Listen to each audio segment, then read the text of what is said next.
महाराष्ट्रातील शेतकरी बंधूंनो नमस्कार. Doctor Ramchandra Sable official YouTube चॅनलमध्ये आपले सर्वांचे स्वागत आहे.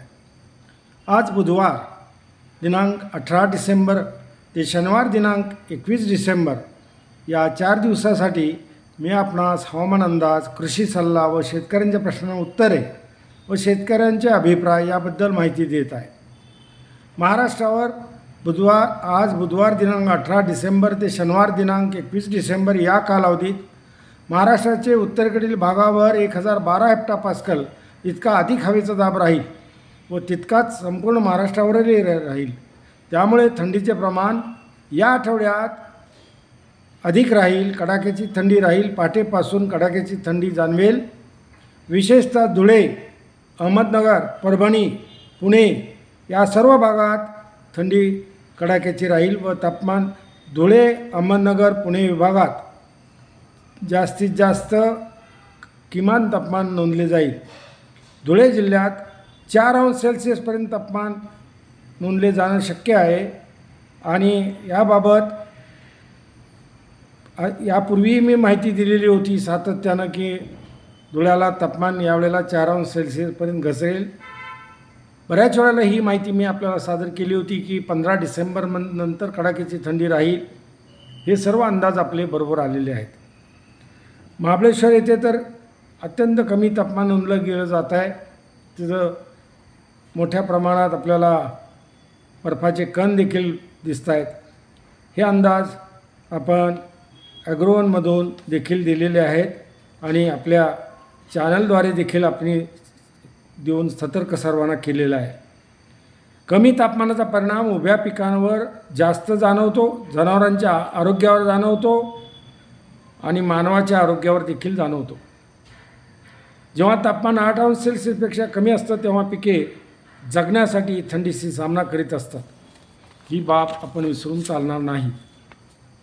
उद्या गुरुवार दिनांक 19 डिसेंबर रोजी बंगालच्या उपसागरावर हवेच्या कमी दाबाचं क्षेत्र निर्माण होऊन चक्रीवारे वाहतील. शुक्रवार दिनांक 20 डिसेंबर रोजी चक्रीवाऱ्यासहित तामिळनाडूची किनारपट्टीलगतच्या भागात ते शिरतील व तेथे जोरदार पावसाची शक्यता आहे. त्याचा परिणाम शनिवार दिनांक 21 डिसेंबर रोजी कोल्हापूर व सांगली जिल्ह्याच्या दक्षिणेकडील भागात मोठ्या प्रमाणात ढग जमा होऊन अत्यल्प पावसाची शक्यता त्या भागात निर्माण होईल. मात्र उर्वरित महाराष्ट्रात पावसाची शक्यता नाही. आता कृषी सल्ला आपण थोडक्यात बघूया. फळबागांमध्ये पहाटे शेकोट्या पेटवून फळबागेतील तापमान वाढवण्याचा प्रयत्न करावा. उभ्या पिकांना सायंकाळी पाणी द्यावे. त्यामुळे जमिनीचे तापमान घसरत नाही. आंबा मोहराची काळजी घ्यावी. फुलांची काढणी व कपाशीची वेचणी सकाळी करावी. कुक्कुटपालन शेडमध्ये लाईट लावून तापमान वाढवावं.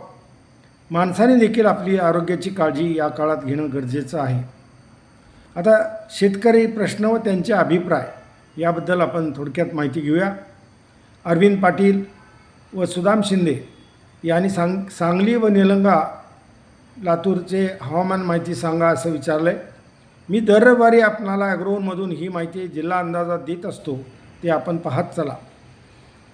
कैलास बारहाते, बाळ चव्हाण, प्रवीण राजपूत, साहेबराव तारो, संदीप सपकर, लक्ष्मण घालके, उमेश कदम, अमोल सावंत, गजेंद्र आंबेकर यांनी मी छान माहिती देत आहे.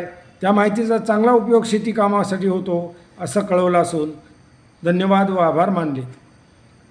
बाळासाहेब लांडे यांनी मी तब्येतीची काळजी चांगली घ्यावी असं सुचवलं आहे. आपण सर्वांना धन्यवाद देतो आणि आपले आभार मानतो. आणि पुन्हा एकदा सांगतो की हा आठवडा थंडीचा आठवडा राहणार आहे. डिसेंबर अखेरपर्यंत चांगली थंडी राहणार आहे. त्यामुळं आपण सर्वांनीच काळजी घ्यावी. पिकांची काळजी घ्यावी, जनावरांची काळजी घ्यावी आणि आपल्या आरोग्याची काळजी घ्या. धन्यवाद. आभारी आहे.